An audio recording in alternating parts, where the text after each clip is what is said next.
Hello friends, எல்லாருக்கும் வணக்கம். நீங்க பார்த்துட்டு இருக்க சக்சஸ் பாயிண்ட் ஆஃப் வியூ. இன்னைக்கு என்ன பார்க்குறோம் அப்படின்னா, ஆர்ஆர்பில இருந்து நம்மளுக்கு வந்து ரயில்வே ரெக்ரூட்மெண்ட் போர்ட்ல இருந்துட்டு வந்து ஜேஇக்கான வேகன்சிஸ் வந்து ரிலீஸ் பண்ணியிருக்காங்க.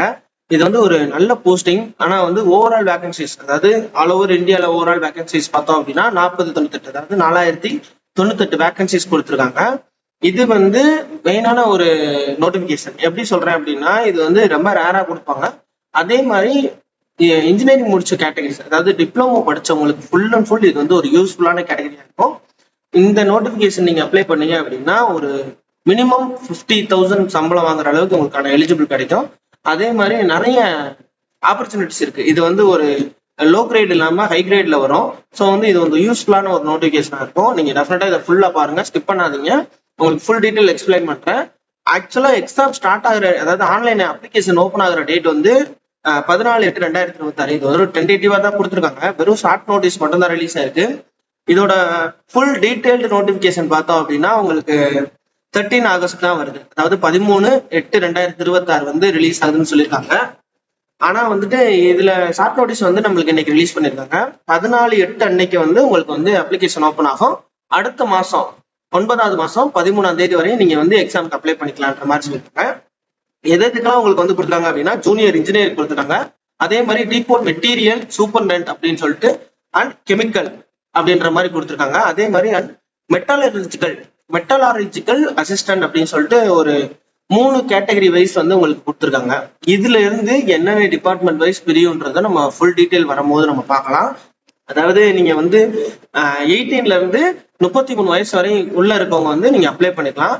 இதோட ப்ரீவியஸ் இயரோட டீடைல் வச்சு உங்களுக்கு ஃபுல்லா எக்ஸ்பிளைன் பண்றேன். அதுக்கப்புறம் நம்ம இதோட டீடைல் பார்க்கலாம். ஏன்னா ப்ரீவியஸ் இயர்லயும் இதே வேகன்சிஸ் வந்துருச்சு, ஒரு 3000 சம்திங் வந்துருச்சு. அந்த வேகன்சிஸோட ஃபுல் டீடைல், அதாவது உங்களுக்கு ஃபுல் டீடைல் வச்சு உங்களுக்கு எக்ஸ்பிளைன் பண்றேன்.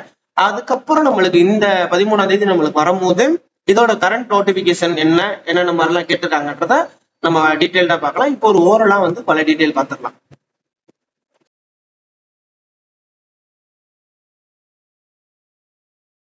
ஓல்டு நோட்டிஃபிகேஷன் ஃப்ரெண்ட்ஸ், அதாவது லாஸ்ட் இயர் வந்த நோட்டிஃபிகேஷன் இதை வச்சு நம்ம ஓவராலாக இப்போ இருக்க டீட்டெயில் எல்லாமே கிளியராக பார்த்துடலாம். நம்ம இது லாஸ்ட் இயர் வந்த நோட்டிஃபிகேஷன், சேம் போஸ்ட்டு தான். அதாவது ஜூனியர் இன்ஜினியருக்கு அதே சேம் டிபார்ட்மெண்ட், என்னென்ன டிபார்ட்மெண்ட்லாம் எடுக்கிறாங்களோ அதே தான் எடுக்கிறாங்க.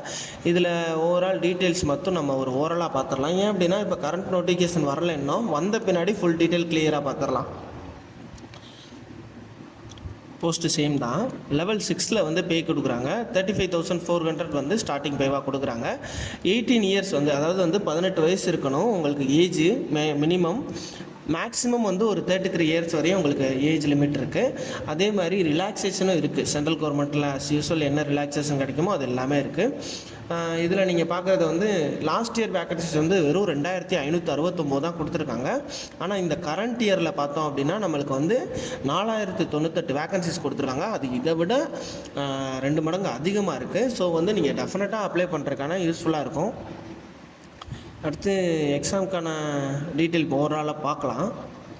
இல்லை, ஏஜ் ரிலாக்ஸேஷன் தான் மெயினாக பார்க்குறது மாதிரி இருக்கும். எஸ்சி எஸ்டிக்கு பார்த்தீங்க அப்படின்னா உங்களுக்கு வந்து 5 இயர்ஸ் கொடுத்துருக்காங்க. இது ஓபிசி நான் கிரீமி லேயருக்கு வந்து ஒரு 3 இயர்ஸ் கொடுத்துருக்காங்க.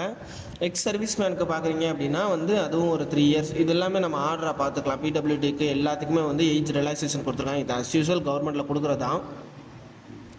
அப்ளை ஃபீ பார்க்கலாம். அப்ளை ஃபீ பொறுத்தளவு வந்து ஓபிசி யூஆருக்கு வந்து ஒரு 500 ருபீஸ் கொடுத்துருக்காங்க.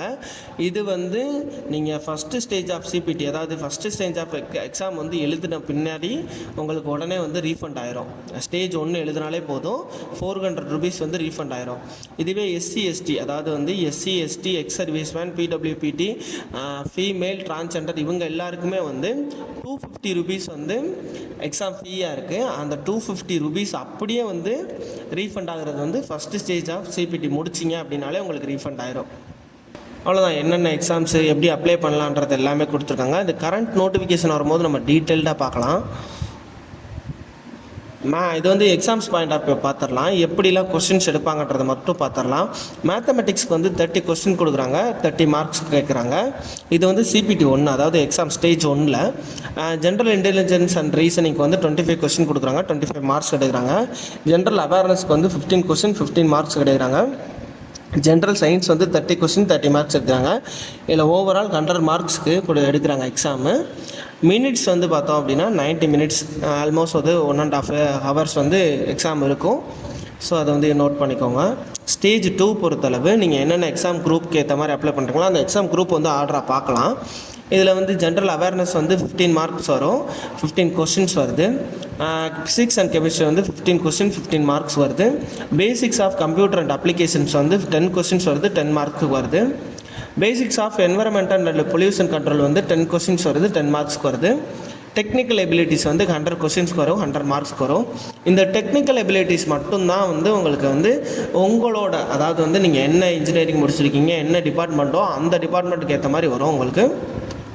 ஸோ ஓவராலாக 150 கொஸ்டின்ஸ் வருது, 120 மார்க்ஸ்க்கு வரும். 150 கொஸ்டின் வரும், 150 மார்க்ஸ்க்கு வருது. இது 120 மினிட்ஸ் வந்து கால்குலேட் பண்ணுறாங்க. இந்த குரூப் பார்த்துடலாம். அதாவது மெக்கானிக்கல் அண்டு அலைடட் இன்ஜினியரிங் எல்லாமே வந்து இதில் வரும்.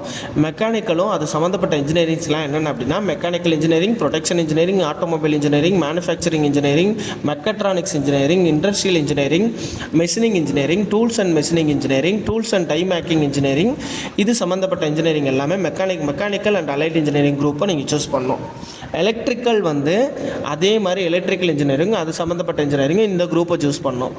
அதே மாதிரி எலக்ட்ரானிக்ஸ் அண்ட் அலைட் இன்ஜினியரிங் பார்த்தோம் அப்படின்னா அது சம்மந்தப்பட்ட computer science engineering, communication engineering, computer engineering, computer science, information technology, IT, இது எல்லாமே வந்து எலக்ட்ரானிக்ஸ் அண்ட் அலைட் இன்ஜினியரிங்கில் வரும். சிவில் அண்ட் அலைட் இன்ஜினியரிங்கில் சிவில் இன்ஜினியரிங் சம்மந்தப்பட்டது எல்லாமே வரும். இதில் பிஎஸ்சி சிவில் 3 இயர்ஸ் டியூரேஷன் நீங்கள் படித்தவங்களும் இந்த குரூப்பில் தான் சூஸ் பண்ணி நீங்கள் எழுதுகிற மாதிரி இருக்கும். பிஎஸ்சி கெமிஸ்ட்ரி அண்ட் ஃபிசிக்ஸ் வந்து சிஎம்ஏன்னு சொல்லிட்டு ஒரு குரூப் இருக்குது. ஸோ நீங்கள் குரூப்பை வந்து தெளிவாக சூஸ் பண்ணிக்கோங்க. அதுக்கேற்ற மாதிரி தான் உங்களோட எக்ஸாம் பேட்டர்னும் ஸ்டேஜ் 2ஓட எக்ஸாம்ஸும் இருக்கும், கொஸ்டின்ஸும் இருக்கும். தென் வந்து எல்லாமே நம்ம கரண்ட் நோட்டிஃபிகேஷன் வரும்போது பார்க்கலாம். சிலபஸ் எல்லாமே வந்து உங்களுக்கு கரண்ட் நோட்டிஃபிகேஷன் வரும்போது டீட்டெயில்டாக பார்க்கலாம். தென் வந்துட்டு நீங்கள் இதை எப்படி அப்ளை பண்ணலாம் அந்த டீட்டெயில் மட்டும்தான் இருக்கும். ஸோ இது எல்லாத்தையும் நம்ம ஓவரால் பார்த்துக்கலாம். இப்போ நீங்கள் சென்னை டிவிஷனாக இருந்தீங்க அப்படின்னா சென்னை சதன் ஃபுல்லாமே சென்னையில் தான் வரும் உங்களுக்கு. சென்னையில் வந்து rrbchennai.government.in வந்து நீங்கள் அப்ளை பண்ணுற மாதிரி இருக்கும்.